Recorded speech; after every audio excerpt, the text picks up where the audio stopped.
प्रदूषण की चपेट में फिर राजधानी दिल्ली के कई इलाकों में 400 के पार दर्ज किया गया AQI। दिल्ली में ग्रैब 4 की पाबंदियां रहेंगी जारी, सभी तरह के कंस्ट्रक्शन पर प्रतिबंध रहेगा। BS3 पेट्रोल और BS4 डीजल की गाड़ियों पर पाबंदी जारी रहेगी। जरूरी सामानों की सप्लाई वाले ट्रकों की एंट्री जारी रहेगी।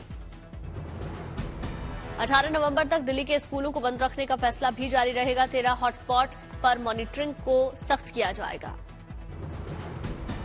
एंटी डस्ट कैंपेन को 15 दिनों के लिए बढ़ाते हुए 30 नवंबर तक रखा जाएगा जारी। एंटी ओपन बर्निंग पर 1 महीने की रोक।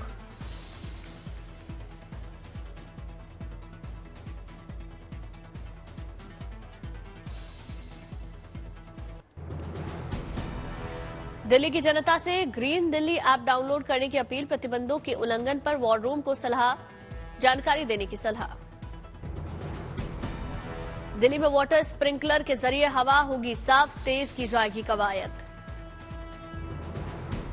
खुले में कूड़ा जलाने के खिलाफ अरविंद केजरीवाल करेंगे कैंपेन लॉन्च। 14 दिसंबर तक जारी रहेगा। 611 टीमें निगरानी करेंगी।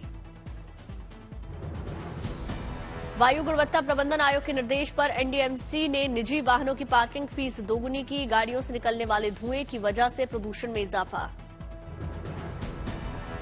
दिल्ली में पाबंदी के बावजूद पटाखे जलाने पर दिल्ली पुलिस का एक्शन। राजधानी में करीब 100 केस दर्ज। दिल्ली के प्रगति मैदान में अंतर्राष्ट्रीय व्यापार मेले का आगाज। आम लोगों को 19 नवंबर से मिलेगी एंट्री।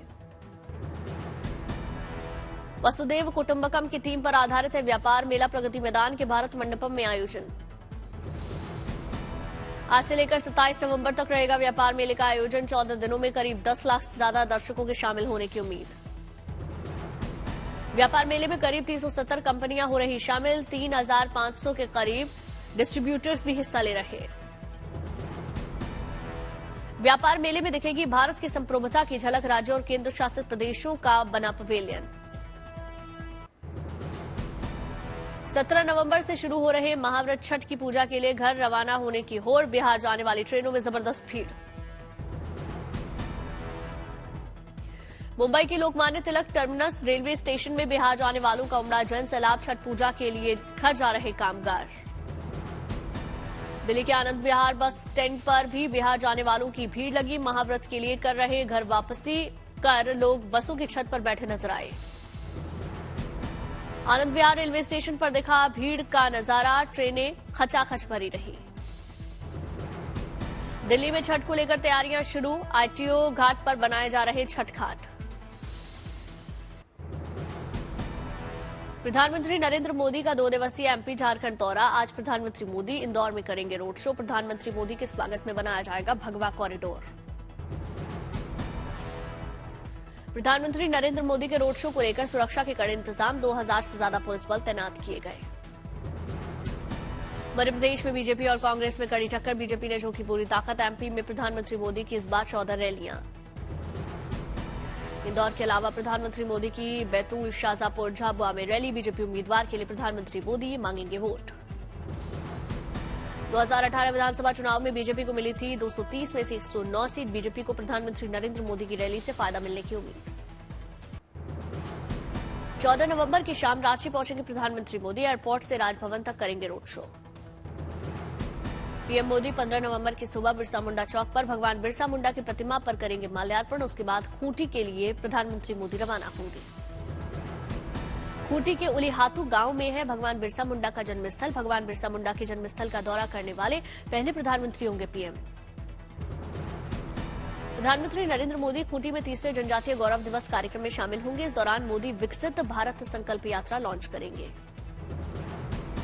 प्रधानमंत्री नरेंद्र मोदी पीएम किसान योजना की 15वीं किश्त भी रिलीज करेंगे। कई विकास परियोजनाओं का शिलान्यास करेंगे। वडोदरा में गुजराती नववर्ष पर विशेष पूजा का आयोजन। भगवान को चढ़ाए गए सैकड़ों प्रकार के पकवान।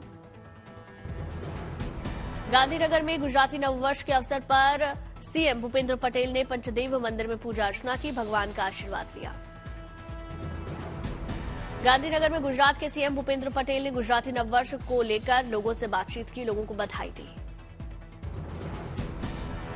अहमदाबाद में गृह मंत्री अमित शाह ने स्नेह मिलन समारोह में शामिल हुए गुजरात के लोगों को नववर्ष की बधाई दी।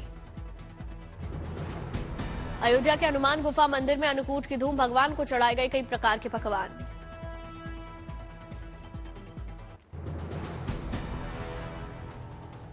पुंछ में सेना ने लिंक अप दिवस समारोह पर आयोजित की पेंटिंग प्रतियोगिता, बड़ी संख्या में छात्रों ने हिस्सा लिया। श्रीनगर में एनजीओ की शानदार पहल, महिलाओं को आत्मनिर्भर बनाने के लिए खोली सिलाई सेंटर, महिलाओं को दी जा रही सिलाई और कटिंग की ट्रेनिंग। गोरखपुर में यूपी के सीएम योगी आदित्यनाथ ने जनता दरबार लगाया, लोगों की परेशानी सुनी। नेपाल में आयोजित Indo Nepal mixed netball championship 2023 में अनंतनाग की बेटियों ने जीता स्वर्ण पदक, गांव में भव्य स्वागत हुआ। बारामती में दिवाली पड़ाव समारोह का आयोजन, एनसीपी प्रमुख शरद पवार और उनकी बेटी सुप्रिया सुले शामिल हुई। छठ पूजा से पहले नई दिल्ली रेलवे स्टेशन पर देखी गई भारी भीड़, छठ मनाने के लिए लोगों में बेसब्री दिखी। गोरखपुर में मुख्यमंत्री योगी आदित्यनाथ ने एक दिया शहीदों के नाम कार्यक्रम में हुए शामिल, शहीदों को नमन किया। अमृतसर में दिवाली के बाद निहंग सिखों ने पारंपरिक घुड़सवारी और गतका का प्रदर्शन किया, सैकड़ों की तादाद में लोग इकट्ठा हुए। दिल्ली के पिलंजी गांव में परंपरागत तरीके से मनाई गई गोवर्धन पूजा, सैकड़ों महिलाओं ने पूजा की। दुबई में होने वाले एयर शो में भारतीय वायुसेना दिखाएगी अपना दमखम, तेजस और ध्रुव हेलीकॉप्टर होंगे आकर्षण का केंद्र।